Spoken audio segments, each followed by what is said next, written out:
बिस्मिल्लाहिर्रहमानिर्रहीम। नाज़रीन अस्सलाम वालेकुम। मैं शाहिद राजा, मैं आपके लिए प्रोग्राम लेके आया हूँ सवाल जवाब विद शाहिद। आज आपको मैं इस प्रोग्राम में खुशामदीद कहता हूँ। आज हमारा मौज़ूए बहस है बच्चे और औरतें, उनके माशरती मसाइल क्या होते हैं, जिस पे हम आपको बता देता हूँ कि आपको कि चाइल्ड लेबर्स वगैरह होगी, चाइल्ड मैरिज, इसके अलावा चाइल्ड हरासमेंट है, वुमेन हरासमेंट है। तो इनके ऊपर टॉपिक्स पे हम आज बात करेंगे। तो प्रोग्राम शुरू करने से पहले मैं कुछ फैक्ट एंड फिगर्स रखना चाहता हूँ ताकि आपको इसमें और आसानी हो जाएगी समझने में कि ये हम कौन मौज़ूआत पे बात करने चाह रहे हैं, और ताकि आपको सही तरीके से समझ आ जाए। तो फर्स्ट ऑफ ऑल मैं चाइल्ड लेबर्स के ऊपर आता हूँ। तो मैं यूनिसेफ का 2013 से 2014 तक का डाटा उठा के देखता हूँ तो 5 से 17 साल के जो बच्चे हैं वो 265 मिलियन बच्चे इस वक्त चाइल्ड लेबर में हैं। अगर मैं बात करूं तो चाइल्ड लेबर होती क्या है, पहले मैं आपको थोड़ा सा ये बता दूं कि वर्कशॉप पे लोग, आपने देखा होगा, बच्चे काम कर रहे होते हैं, रेस्टोरेंट्स में काम कर रहे होते हैं, भट्टा मजदूर बच्चे वो काम कर रहे हैं। तो इस किस्म की जो लेबर जो ली जा रही है, इसको चाइल्ड लेबर के ज़ुमरे में लिया जाता है। साउथ एशिया की बात करूँ, अपने खिते की बात करूँ, जनूबी एशिया में, तो जनूबी एशिया में तकरीबन 5 से 17 साल के जो बच्चे हैं वो 16.7 मिलियन हैं। थोड़ा सा और क्लियर करता चलूँ तो इंडिया में 5.8 मिलियन बच्चे, बांग्लादेश में 5 मिलियन बच्चे, पाकिस्तान में 3.4 मिलियन बच्चे और नेपाल में 2 मिलियन बच्चे चाइल्ड लेबर के साथ रिलेटेड हैं। इसके अलावा मैं अभी आगे चलता हूँ तो हमारा दूसरा आ जाता है चाइल्ड हरासमेंट के ऊपर। चाइल्ड हरासमेंट में मैं आपको बता देता हूँ कि WHO के मुताबिक 2 से 17 साल के 10 करोड़ बच्चे 2019 में अफेक्टेड हुए। लास्ट ईयर 2019 में 10 करोड़ बच्चे चाइल्ड हरासमेंट में अफेक्ट हुए। चाइल्ड हरासमेंट क्या होती है? फिज़िकल हरासमेंट, फिज़िकल तशद्दुद, जिस्मानी आप उसका सेक्सुअल आप कह सकते हो, ये हरासमेंट होती है। तो ये चीज़ें हैं। सबसे बड़ा अलमिया उसमें ये है कि 62% बच्चे जो 5 साल से कम थे वो अफेक्ट हुए। पाकिस्तान में रोज़ाना अगर मैं देखूं तो 7 बच्चे रोज़ाना रिपोर्ट होते हैं जिनको चाइल्ड हरासमेंट में उनको अफेक्ट किया जाता है, उनको देखा जाता है। इसके अलावा मैं चाइल्ड मैरिजेज़ के ऊपर बात करूंगा। तो चाइल्ड मैरिजेज़ वैसे पूरी दुनिया में 21% है, ज़्यादातर अफ्रीका में पाई जाती है, जैसे नाइजर, चाड, सेंट्रल अफ्रीका है। लेकिन पाकिस्तान में जो है वो ज़्यादातर सिंध में है ये केसेस। पंजाब या दूसरे सूबों में बहुत कम पाए जाते हैं, जो ज़्यादातर रिपोर्ट ही नहीं होते। तो इसके लिए वैसे भी ये कम रेशो में चला गया, 49% से 30% पे चला गया 10 साल से। लास्ट 10 साल से ये फिगर्स आ रही हैं। तो इसमें मैं मुबारकबाद देता हूँ उन अदारों को जिन्होंने इतनी काविश की। वुमेन हरासमेंट के ऊपर बात होगी तो वुमेन हरासमेंट के ऊपर औरतों की पूरी पॉपुलेशन का 35%, 35% वुमेन हरासमेंट पर रिपोर्ट हुआ है। ये डाटा यूनाइटेड नेशन वुमेन का है। प्रोग्राम का आगाज़ करता हूँ ताकि अपने मौज़ूआत को अपने मेहमानों के साथ मज़ीद रहनुमाई हासिल करूँ। तो मैं अपने मेहमानों का तारफ़ कराता चलूँ। तो सबसे पहले हैं जनाब मुमताज़ुल हक साहब। आप AVP नेशनल बैंक से रिटायर्ड हुए, उसके बाद इस वक्त तहसील वेलफेयर काउंसिल के प्रेसिडेंट हैं। इसके अलावा चाइल्ड प्रोटेक्शन सेक्रेटेरिएट के प्रेसिडेंट हैं, कॉलमनिस्ट हैं, सोशल एक्टिविस्ट हैं। इनके साथ बैठे हैं जनाब अतीकुर रसूल साहब। आप माहिर कानून हैं, इसके अलावा ह्यूमन राइट्स एक्टिविस्ट हैं, एनालिस्ट भी हैं, एनालाइज करते हैं ह्यूमन राइट्स के ऊपर। उनके साथ हमारे साथ तशरीफ़ फरमा है मोहतरमा हमीदा नासर साहब।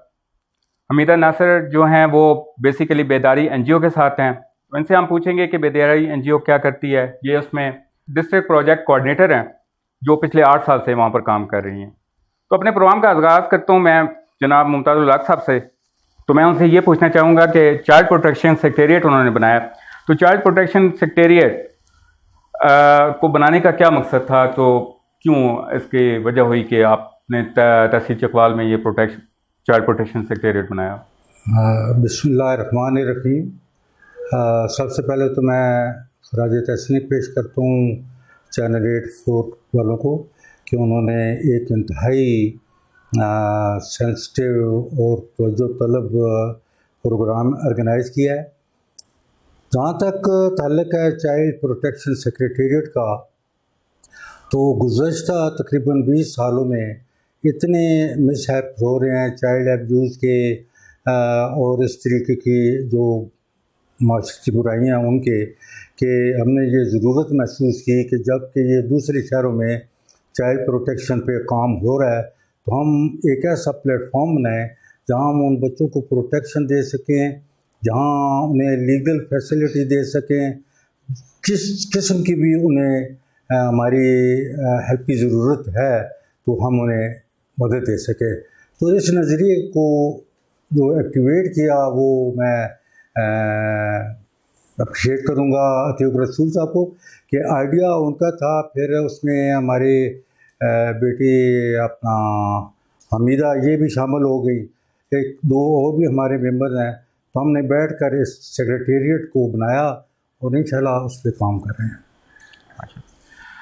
मैम आपसे क्वेश्चन है कि बेदारी, इसकी कुछ बेसिक इंट्रोडक्शन दे दीजिएगा ताकि नाज़रीन को समझ आ जाए कि आप किस पर्पज़ पे काम कर रहे हो, ताकि लोगों को पता चले कि जो मकासद हैं ताकि वो आपसे रब्ता भी कर सकें। इस चीज़ के लिए थोड़ा सा इंट्रोडक्शन चाहिए मुझे कि बेदारी एनजीओ बेसिकली काम किस पे कर रही है। सबसे पहले तो बहुत शुक्रिया आपने मुझे इनवाइट किया, और इसके बाद मैं आपको बताती चलूँ कि बेदारी एक गैर सरकारी तंजीम है जो कि 1992 से पाकिस्तान में काम कर रही है, और जो चकवाल में है ये तकरीबन 2007 से हम चकवाल में प्रोजेक्ट्स कर रहे हैं। बेदारी बनाने का जो एक ख़ास मकसद है वो यही है कि जैसा इसके नाम से ज़ाहिर होता है, बेदार करना, उजागर करना या अवेयर करना, तो हम भी बेदारी के थ्रू लोगों को उनके हकूक़ के हवाले से अवेयर करते हैं, और ख़ास तौर पे औरतों के हकूक़ के हवाले से। अभी ये जो चाइल्ड अब्यूज़ के केसेस हो रहे हैं, इस तरह के जितने केसेस होते हैं, हम उसमें भी बच्चों को या जो विक्टिम्स होते हैं उनको काउंसलिंग की सर्विसेज प्रोवाइड करते हैं। बेदारी के कुछ प्रोजेक्ट्स हैं जो चकवाल में चल रहे हैं, जिनमें एक प्रोजेक्ट है जो हम अंडर 18 बच्चों की जो शादियाँ होती हैं उनको रोकने के लिए कर रहे हैं। चकवाल में ये प्रोजेक्ट, और इसके अलावा लाहौर और बिहाड़ी में भी ये प्रोजेक्ट काम कर रहा है। इसके अलावा जो अभी गर्ल्स एजुकेशन प्रमोशन के लिए भी हम काम कर रहे हैं, और एक ख़ास तौर पे जो अभी कोविड-19 के हवाले से इशू चल रहा है, हमारा एक जर्मन एम्बेसी के साथ प्रोजेक्ट है जिसमें हम 600 ख़ानदानों को हाइजीन किट और राशन प्रोवाइड कर रहे हैं। तो बेदारी बनाने का एक यही मकसद था कि वो तशद्दुद-ज़दा ख़वातीन, बच्चे और बच्चियाँ जिनकी दाद रसी कहीं नहीं हो सकती, तो बेदारी उनको काउंसलिंग की सर्विसेज प्रोवाइड करे, कानूनी मुआवनत करे, और उन बेदारी के जो काम बेदारी नहीं कर सकती उसके लिए हम ये करते हैं कि हम गवर्नमेंट के जो इदारे हैं जैसे शेल्टर होम है, हम लोगों को वहाँ पे रेफ़र कर देते हैं। अतीक साहब, आपसे सिर्फ ये पूछना चाहूँगा कि बच्चों के पाकिस्तान में हरासा करने के कोई ऐसा कोई कानून मौजूद हो जिसके बारे में नाज़रीन नहीं जानते, थोड़ा सा आप उसके बारे में रोशनी डाल दीजिएगा। उनकी सज़ा कितनी है, जुर्माना क्या होता है, तो ये थोड़ा सा मुझे बता दीजिएगा, ताकि जैसे मैम ने बताया कि वो हरासा करने के लिए ऊपर काम कर रही हैं, तो क्या ऐसा कोई कानून भी मौजूद है पाकिस्तान में? बिस्मिल्लाहिर्रहमानिर्रहीम। जी बिल्कुल, मैं समझता हूँ कि बहुत इंपॉर्टेंट ये टॉपिक है, और इस हवाले से ज़्यादा बात होनी चाहिए ताकि ज़्यादा से ज़्यादा लोगों को इस हवाले से अवेयरनेस हो।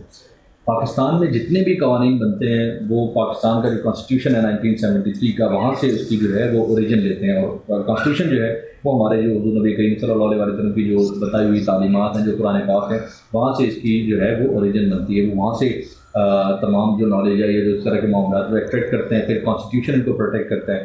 कॉन्स्टिट्यूशन के अंदर जो आर्टिकल्स हैं फंडामेंटल राइट्स के 9 to 28 जो बेसिक्स हैं, उसमें तमाम चीज़ें जो है वो मेंशन कर दी गई हैं। उस हिसाब से फिर हमारे जो है मुख्तलिफ कवानीन बनाए गए हैं। आर्टिकल 11 जो है वो पोस्ट लेबर के हवाले से है, चाइल्ड लेबर जिसकी हम बात करते हैं उसके हवाले से है। उसको मद्देनजर रखते हुए पाकिस्तान के अंदर मुख्तलिफ कवानीन जो है वो बने हैं, जिसमें क्लाइमेट ऑफ चिल्ड्रन एक्ट 1991 का है, उसके आगे से फिर रूल्स हैं। इस तरह ब्रिकलेंस के हवाले से भी कवानीन यहाँ पर मौजूद हैं। Destitute and neglected children act जो है वो यहाँ पर इस वक्त पोस्ट है, उसके भी जो है वो तमाम चीज़ें इसके अंदर मौजूद हैं। अगर बच्चा जो है वो किसी भी किस्म की लेबर में मुलविस पाया जाता है तो उसको प्रोटेक्शन जो है वो एक्ट के जरिए दी जा सकती है। उसमें मुख्तलिफ सज़ाएँ हैं, जिस तरह का उससे काम लिया जा रहा है, जिस तरह की उससे जो है वो मजदूरी कराई जा रही है, अगर वो उस कानून के उसमें जुमले में आती है तो उसमें सज़ा फिर मुख्तलिफ है। 3 साल की भी सज़ा है, उसमें 7 साल की भी सज़ा है, उसमें 10 साल की भी सज़ा है, और साथ साथ उसके जुर्माना भी जो है वो उसमें मौजूद है। इसी तरह से मुख्तलिफ दायरा जराइम है, मुख्तलिफ किस्म के बच्चों के हवाले से कवानीन और भी मौजूद है। अगर उनके साथ सेक्शुअल अब्यूज़ की जो बात हो रही है वो किसी किस्म का किया जाता है मामला, तो उसमें जो है उनको प्रोटेक्ट करने के लिए कवानीन मौजूद है। अगर भट्टे पर मजदूरी कराई जाती है तो उसके हवाले से अलग कानून मौजूद है। अगर देखिए आप आर्टिकल 25A है कॉन्स्टिट्यूशन ऑफ पाकिस्तान का, वो कहता है कि 5 से 16 साल का हर बच्चा स्कूल में होना चाहिए। अगर उसमें इसको स्कूल नहीं भेजा जा रहा तो फिर उसके हवाले से रेमेडी जो है वो मौजूद है। ये गवर्नमेंट की जिम्मेदारी है कि वो स्कूल में हो। अगर 16 साल का बच्चा स्कूल नहीं जा रहा, वो कहीं मजदूरी कर रहा है, तो वो उस आर्टिकल 25A की खिलाफ वर्जी हो रही है। तो कवानीन पाकिस्तान में मौजूद है जिनके हवाले से आगाही देना बहुत ज़्यादा ज़रूरी है। लेकिन अभी वैसे कोई कानून पे इम्प्लीमेंटेशन तो नहीं हुई है। जैसे मैं अक्सर देखता हूँ कि बच्चे तो काम कर रहे हैं, वो स्कूल नहीं जा रहे, तो ये जिम्मेदारी वैसे बेसिकली जो आपके कानून की है ये वालिदैन के ऊपर आती है या उस बंदे के ऊपर जो काम ले रहा है? मुझे ये थोड़ा सा जी बिल्कुल, मैं इसको बड़ा जो है प्रिसाइज तरीके से आपको बता भी देता हूँ। जो मैंने कॉन्स्टिट्यूशन का जिक्र किया 1973 का, इसका आर्टिकल 25A है, इसमें वाज़ेह तौर पर है कि ये रियासत की जिम्मेदारी है कि वो ऐसे असबाब पैदा करे कि 5 से 16 साल की उम्र का हर बच्चा स्कूल में हो। अब ये रियासत की बुनियादी जिम्मेदारी है। फिर सेकंड जो जिम्मेदारी है वो पेरेंट्स की है कि वो ऐसे मामलात करें, ऐसे काम करें कि उनका बच्चा लेबर की तरफ जाने के बजाय वो स्कूल में जाए। प्राइम रिस्पॉन्सिबिलिटी गवर्नमेंट की है, साथ ही रिस्पॉन्सिबिलिटी इक्वली जो है वो पेरेंट्स की भी है। अब जब ये नहीं जा रहे तो फिर वहाँ पर देखना है जो हमारे कानून नाफिज करने वाले इदारे हैं या इस कानून को प्रोटेक्ट करने वाले जो इदारे हैं, उनकी जिम्मेदारी बनती है कि वो इस पर अमल दरामद करने के लिए प्रेशर बिल्ड करें। गवर्नमेंट को कहें कि जब आपने कॉन्स्टिट्यूशन में एक मेंशन कर दी है चीज़, तो आप इस पर एक बुनियादी हक क्या है कि हर सूरत उसको मिलना चाहिए, वो किसी सूरत में उसे छीना नहीं जाना चाहिए। तो उसमें तो बुनियादी चीज़ वो होगी। फिर जब आप इसकी एम्प्लॉयमेंट की बात करते हैं तो यहाँ पर थोड़ा सा तजाद जो है वो हमें कानून में नज़र आता है। यहाँ पर ये कहा जाता है कि 14 साल का बच्चा जो है वो लेबर कर सकता है, उससे छोटा अगर वो करेगा तो फिर वो जुर्म है। अगर 14 साल से ऊपर कोई करता है तो उस पर इतनी संगीन जो है वो जराइम की तरफ तो आप नहीं कह सकते कि उस पर कानून सख्ती से अमल दरामद करे। तो थोड़ी सी कवानीन के हवाले से भी हमें बेहतरी करने की अभी ज़रूरत मौजूद है। यानी कि कानून में इस वक्त 14 साल की उम्र है मैक्सिमम, कि उसके बाद अगर आप 15 साल का बच्चा है तो उसके बाद आप उसको काम पे भेज सकते हैं। एक तरफ तो ये है, लेकिन दूसरी तरफ गवर्नमेंट का ही ये है फंडामेंटल राइट कि जिसका मैं जिक्र कर रहा हूँ कि आप 16 साल तक देखिए, मैट्रिक बच्चा 16 साल की उम्र तक तकरीबन करता है। अगर 5 साल की उम्र में 6 साल की उम्र स्कूल दाखिल करवाया जाए तो 16 साल तक की उम्र का मैट्रिक करता है। तो यहाँ पर कानून में थोड़ा सा तादाद मौजूद है। ये मैं समझता हूँ कि हमारे जो लेजिस्लेटिव असम्बली के मेम्बरान हैं, जो हमारी कौमी असम्बली है, सूबाई असम्बली के लोग हैं, इन्हें थोड़ा सा इस पर काम करना चाहिए हुकूमत के साथ मिल के, ताकि हमारे बच्चे जो आउट ऑफ स्कूल हैं वो स्कूल में हों, जो आउट ऑफ स्कूल होंगे वो लाम आला मजदूरी की तरफ भी जाएंगे। और हम सब को मैं समझता हूँ कि कुछ हद तक रिस्पॉन्सिबिलिटी कि हम भी अपना किरदार अदा करें और बच्चों को स्कूल में जाने के लिए जो है वो अपनी कोशिशें करें। सही। अच्छा मैम, आपसे एक क्वेश्चन है कि कोई विक्टिम हो जाता है, जैसे किसी को अरेस्ट किया गया, चाहे वो बच्चा है चाहे वो वीमेन, तो वो बेदारी के साथ कैसे कांटेक्ट करे?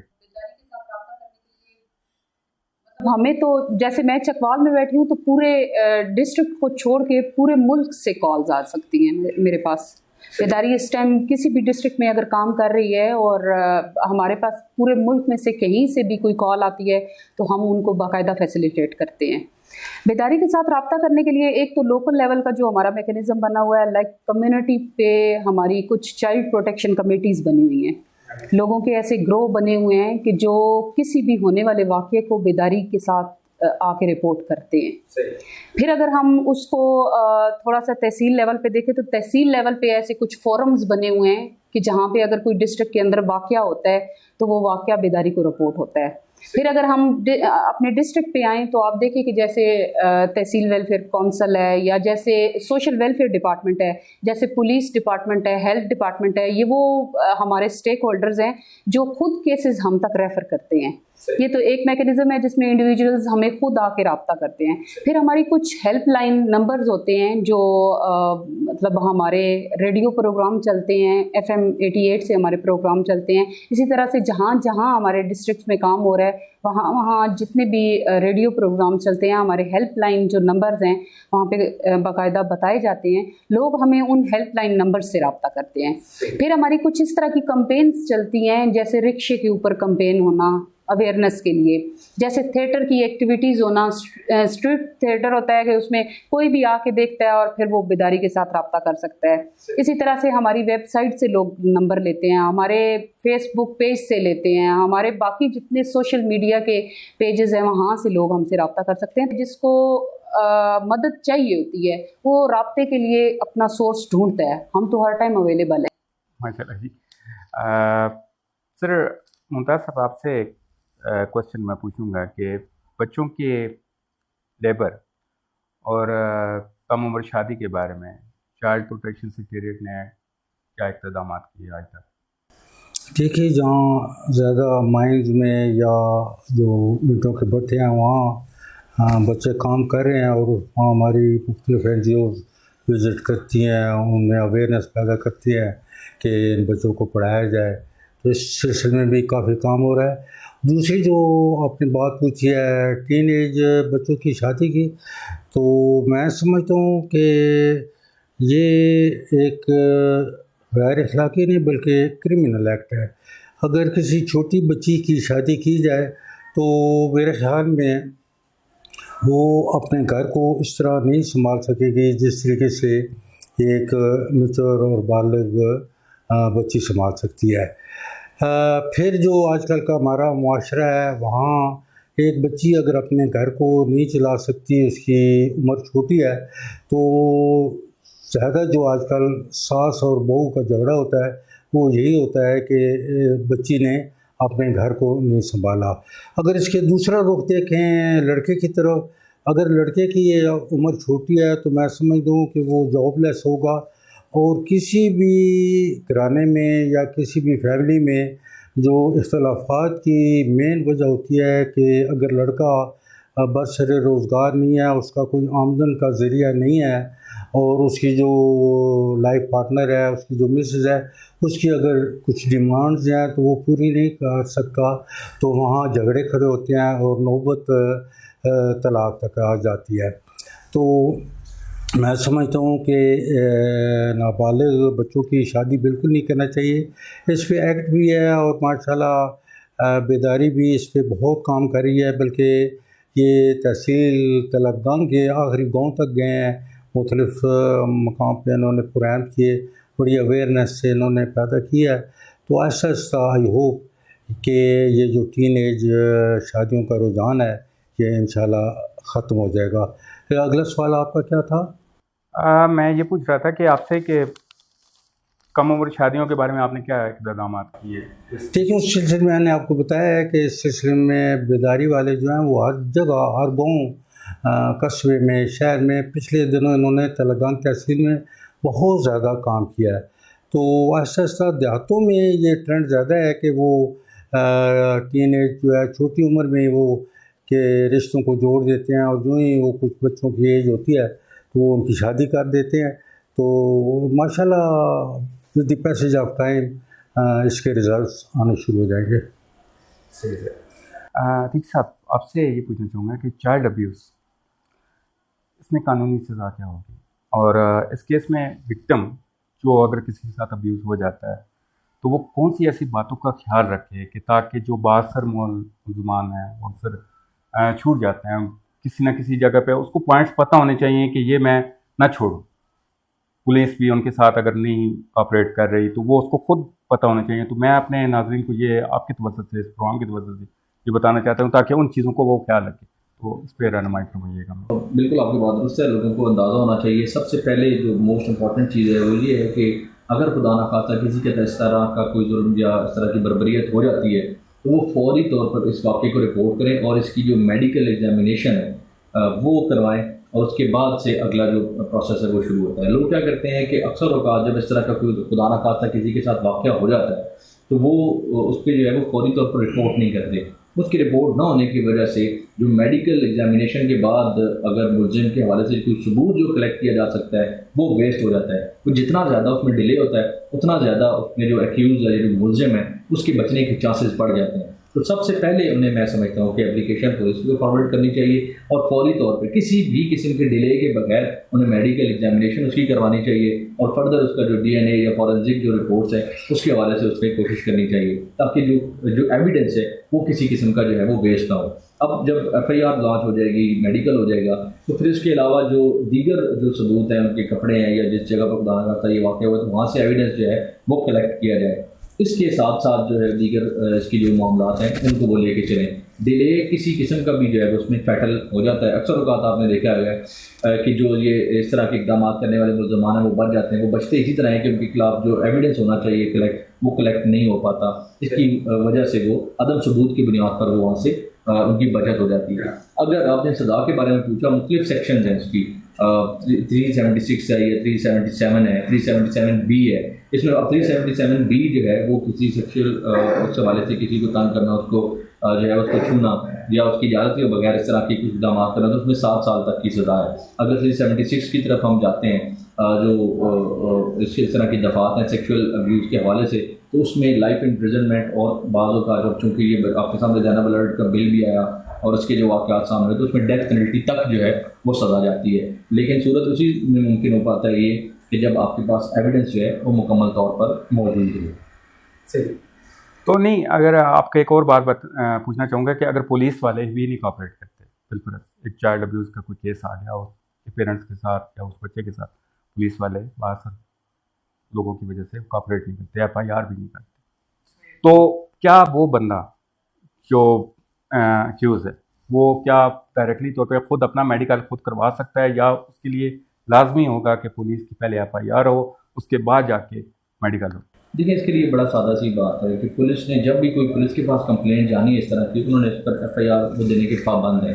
इनकेस अगर वो डिले करने की कोशिश करते हैं तो इनके पास कोर्ट की रेमेडी जो है वो मौजूद है। ये थ्रू कोर्ट भी इस पर जा सकते हैं, ये प्राइवेट कंप्लेंट भी फाइल कर सकते हैं। बाकी जब अगर खुदा न खास्ता इस तरह की कैफियत है तो ये डॉक्टर के पास जाके अपनी उसको रिपोर्ट करेंगे डॉक्टर को, वो फिर अपने तरीके से इसको जो है चूँकि ये मेडिकल इसका पुलिस केस बनेगा तो वहाँ से वो भी जो है वो रेफ़र करेगा। इनके पास रेमेडीज बहरहाल जो है वो डायरेक्टली पुलिस की भी मौजूद है, इनके पास रेमेडी जो है वो कोर्ट की भी मौजूद है और प्राइवेट कंप्लेंट फाइल करने की भी जो है वो रेमेडी इनके पास मौजूद है। ये हॉस्पिटल में भी जा सकते हैं, वहाँ से अगर इस तरह की इनकी कैफियत है डॉक्टर भी इनको लिख के जो है वो मेडिकल के तौर पर इनको भिजवा सकते हैं। सही। मैम आपसे एक क्वेश्चन मैं पूछना चाहूँगा कि बेदारी जो है बेसिकली कैसे पता चलाती है कि जो आपके पास केस आया वो वाकई ही सच्चाई पे बुनियाद पे है? क्योंकि बाज़ दफ़ा ऐसे लोग होते हैं कि जो झूठ पे भी बुनियाद पे रखते हैं, तो कोई आप क्या ऐसे कोई झूठे केस भी अगर आपके सामने कोई आ जाते हैं कि, तो मैं इसके बारे में पूछना चाह रहा हूँ कि थोड़ा सा इसके बारे में ब्रीफ कीजिएगा मुझे। वैसे तो मेरा ख्याल है कि किसी के पास ऐसा अल्लादीन का चिराग नहीं है कि वो ये फ़ौरन से अंदाज़ा लगा ले कि ये झूठ बोल रहा है, ये सच बोल रहा है। ये देखिए, जब एक्सीडेंट होता है ना तो उसमें जब 2 गाड़ियां लगती हैं ना तो ये कोशिश नहीं होती कि इसमें गलती इसकी थी या इसकी थी। जब 2 लोग ज़ख्मी होते हैं तो वहाँ पे क्या होता है, फौरी रेस्क्यू का काम होता है, उन जिंदगियों को बचाने का काम होता है ना। तो जब बेदारी के पास भी कोई केस आता है ना तो उसमें ये हम इस बात में नहीं पड़ते कि ये सच है झूठ है, क्या है इसके साथ क्या नहीं है। उस टाइम उसको जिस रेस्क्यू की ज़रूरत है बेदारी उसके साथ खड़ी है। लाइक अगर एक खातून हमारे पास आती है और वो ज़ख्मी है और उसका खामन ये कंप्लेंट करता है क्योंकि इसने ज़ुबान चलाई और मैंने इसको मारा, ठीक है, क्या ये उसका कसूर है ज़बान चलाना या मारने का? वो हक रखता था इसको या इसको ज़ख्मी करने का हक रखता था। लेकिन वहाँ पे बेदारी का जो काम बनता है वो ये बनता है कि अगर वो ज़ख्मी है तो उसको फौरी मेडिकल एड देना, अगर वो उसके ऊपर जिनसी तशद्दुद हुआ है तो फ़ौरन उसको पुलिस की तरफ लेके जाना, लीगल कार्रवाई की तरफ लेके जाना। अगर किसी के बच्चे छीन लिए गए हैं फौरी तौर पे उसको बच्चे दिलवाना। फिर उसके बाद कुछ केसेस ऐसे हैं जिनमें हम भी बहुत जल्दी नहीं करते। आपको पता है कि जैसे खुला के केसेस हैं, झगड़ा होने के बाद औरतें अगर खुला के लिए हमारे पास आ जाती हैं तो हम कभी भी ये कोशिश नहीं करते कि हम पहली दफ़ा की मुलाकात पे उनको वकील की तरफ भेज दें या उनके खुला का केस दायर कर दें। हम बाकायदा काउंसलिंग की सर्विसेज उनको देते हैं, उनके साथ कुछ सिटिंग्स करते हैं, उनको सोचने का मौका देते हैं, क्योंकि झगड़े के फ़ौरन बाद किए गए फैसले अमूमन ठीक नहीं होते। तो हम उनको ये सोचने का मौका देते हैं। लेकिन अगर फिर भी औरत खुला के लिए राजी है तो हम कभी इसमें नहीं पढ़ते कि ये सच है, ये झूठ है। ये उसका राइट है कि वो अपने लिए कानून को इस्तेमाल करे ना। तो ये सच और झूठ के मामलों में हम नहीं पढ़ते। हमारे लिए जो अगर बात करूं तो कोई ऐसी हमारे पास जो केस आता है हम उसको रिस्पेक्ट करते हैं। हम समझते हैं कि वो इतना सेंसिटिव है कि उसको हमारी ज़रूरत थी और हम उसके साथ खड़े हैं। आपने सेक्सुअल हरेसमेंट की बात की। बहुत बड़ी बात होती है किसी के ऊपर ये इल्ज़ाम लगाना कि किसी ने मुझे सेक्सुअली अब्यूज़ किया है, ठीक है, और ये मीडिया के सामने आना, ये इस तरह से बात करना कि मुझे किसी ने अब्यूज़ किया, ये कोई नॉर्मल बात है? अगर अपने लिए कोई ये बात करता है तो उसके पीछे अगर 2 पेजेस की कहानी नहीं तो 2 लाइनों की कहानी ज़रूर होगी। तो हम नहीं पढ़ते कि ये 2 पेजेस की स्टोरी है, ये 2 लाइनों की स्टोरी। जहाँ तक मैं अपने इलाके की बात करता हूँ, यहाँ पर तो नहीं है, लेकिन मैं वैसे थ्रू आउट पूरे पाकिस्तान के माशरे की बात करता हूँ कि वहाँ पर ऐसा है तो आप थ्रू आउट पाकिस्तान काम कर रहे हो। मैं इस हवाले से बात कर रहा था क्योंकि पूरी बेदारी आपके थ्रू आउट पाकिस्तान काम कर रही है। जैसे आपने कहा कि आपको पूरे पाकिस्तान से कॉल आ सकती हैं, तो तब मैं पूछ रहा था कि अगर कोई विक्टिम ऐसे भी होते हैं कि जो औरतें ऐसी भी होती हैं कि जो झूठा इल्ज़ाम भी लगा देती हैं, तो इसका अगर आप पहले अपनी मेहनत कर रहे हो, आप उसको क्लियर करने के लिए सारा कुछ, फिर लेकिन बाद में पता चलता है कि जी ये झूठ नहीं है, वेरीफाई करने का, इसलिए मैं पूछ रहा था कि क्या आप केस लेने से पहले वेरीफाई करते हो या नहीं करते? मैं आपको बताऊं, पछतावे का कोई हर्जाना नहीं है ना कोई जुर्माना है, ठीक है। और हमारे पास कई ऐसे केसेस आते हैं जिनमें औरत बड़ी सोच समझ के बाद ये फैसला करती है कि उसको खुला लेनी है ना, लेकिन 3 पेशियों के बाद खावंद अदालत में आता है, कमरे अदालत में दोनों आपस में बैठ के बात करते हैं, औरत सारा केस एक साइड पे फेंक के अपने खावंद के साथ चली जाती है। हम कभी उसको नहीं कहते कि इस वकील को हमने पैसे दिए हुए हैं, तुम क्यों जा रही हो ना, तुम्हारी तो खुला होनी चाहिए। ये उसका हक है कि उसने पहले अपने लिए केस को चूज किया और ये उसका राइट है कि वो बेशक इसको छोड़ के आधे में चली जाए। हम अपने पैसे ज़ाया होने की नहीं देखते, लेकिन हमें ये है कि उस टाइम औरत जो चाहती है, गलत या सही के अंदाजे हम नहीं लगाते। सर अतीक साहब, आपसे एक लास्ट क्वेश्चन है मेरा कि औरतों को जो हरासा किया जाता है तो पाकिस्तान में उनका कानून क्या है और किस तरह है, और उसकी सज़ा और किस तरह वो रिपोर्ट करें?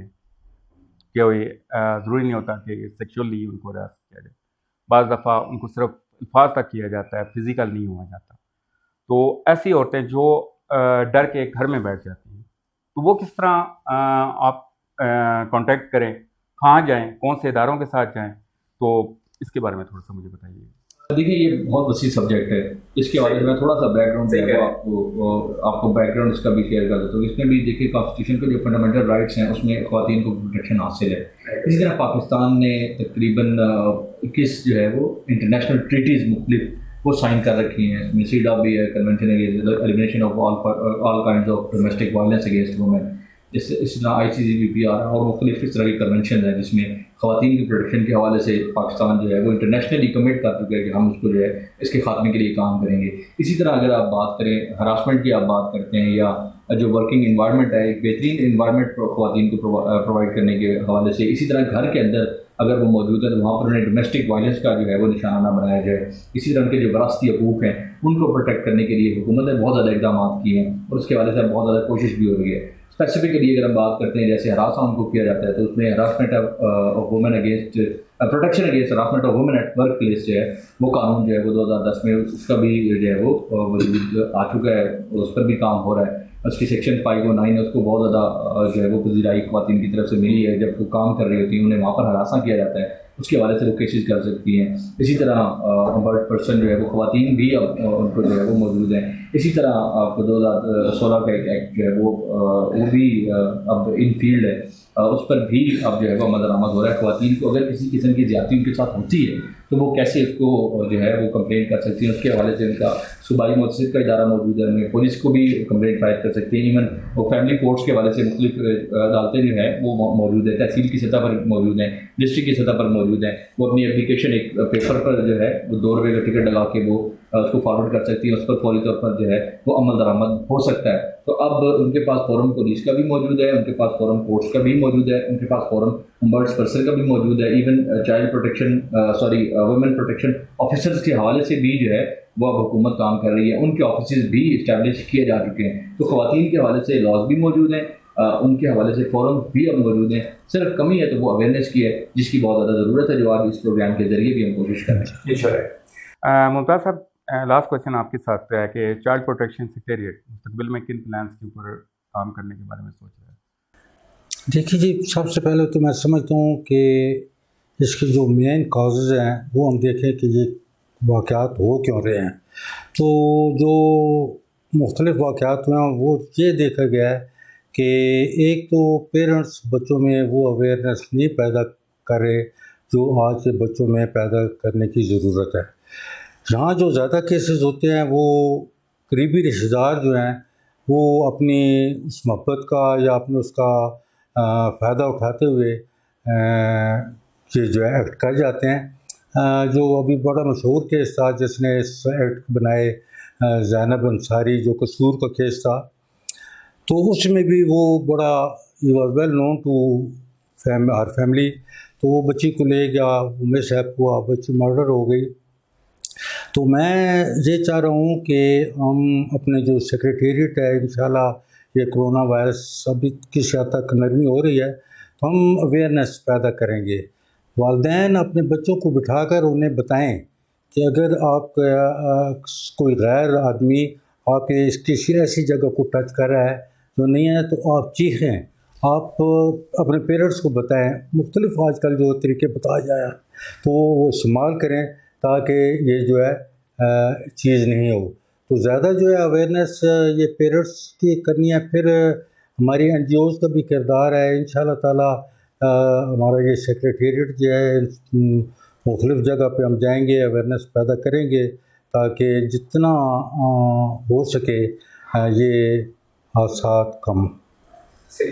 मैम, आपसे एक आखिरी क्वेश्चन मैं पूछना चाह रहा हूँ कि बेदारी विक्टिम को कहाँ तक कानूनी सहूलत मुहैया करती है, और कुछ जो विक्टिम्स जो होते हैं जो गरीब हैं तो उनके क्या कानूनी अखराजात भी उठाती है, इसके बारे में ज़रा थोड़ा सा मुझे बता दीजिए।